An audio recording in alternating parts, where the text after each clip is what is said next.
বন্ধুরা, তোমরা কেমন আছো? আশা করি ভালো আছো। মনটা খুব খারাপ লাগছে। এবার ড্রাগন ফলে পরাগায়ন করা হলো না। দেখো, বৃষ্টির মধ্যে একটানা বৃষ্টি হতে হতে আছে। বৃষ্টির মধ্যে এই ফুলগুলো ফুটেছিল, ফুলগুলো আমি পরাগায়ন করতে পারিনি। খুব মনটা খারাপ লাগছে। ফলগুলো কী হবে জানি না। ফুলগুলো পচে গেছে। আমি পচা অংশটা কেটে বাদ দিয়ে দিলাম। এবার তোমাদের সঙ্গে শেয়ার করতে পারলাম না। ফুলগুলো অনেক কুড়ি এসছে। এগুলো যখন ফুটবে তখন তোমাদের সঙ্গে শেয়ার করব।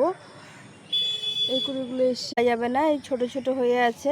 ফুলগুলো ছিঁড়ে দিই, না হলে এগুলোকে ছত্রাক লেগে যাবে। একদম পচে গলে গেছে ফুলগুলো। আমার ফলগুলো এবার বৃষ্টির মধ্যে সম্পূর্ণ ফুলগুলো ফুটছে।